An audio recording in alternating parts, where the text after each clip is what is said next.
సోదే లేకుండా straight to the point. Welcome back to కథా కంచం.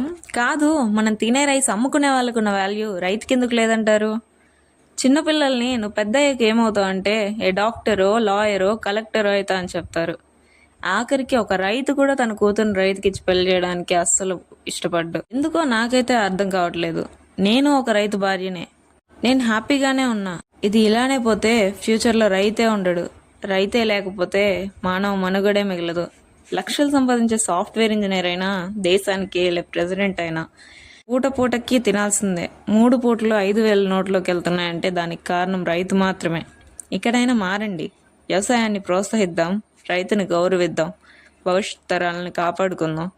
జై Kisan. Do subscribe to our channel. Like చేయండి, షేర్ చేయండి. సోదే లేకుండా straight to the point. Welcome back to కథా కంచం. కాదు, మనం తినే రైస్ అమ్ముకునే వాళ్ళకున్న వాల్యూ రైతుకి ఎందుకు లేదంటారు? చిన్నపిల్లల్ని నువ్వు పెద్ద అయ్యాక ఏమవుతావు అంటే ఏ డాక్టరో, లాయరో, కలెక్టరో అవుతా అని చెప్తారు. ఆఖరికి ఒక రైతు కూడా తన కూతురు రైతుకి ఇచ్చి పెళ్లి చేయడానికి అస్సలు ఇష్టపడ్డు. ఎందుకో నాకైతే అర్థం కావట్లేదు. నేను ఒక రైతు భార్యనే, నేను హ్యాపీగానే ఉన్నా. ఇది ఇలానే పోతే ఫ్యూచర్లో రైతే ఉండడు. రైతే లేకపోతే మానవ మనుగడే మిగలదు. లక్షలు సంపాదించే సాఫ్ట్వేర్ ఇంజనీర్ అయినా, దేశానికి ప్రెసిడెంట్ అయినా పూటకి తినాల్సిందే. 3 పూటలు 5,000 నోట్లోకి వెళ్తున్నాయంటే దానికి కారణం రైతు మాత్రమే. ఇక్కడైనా మారండి.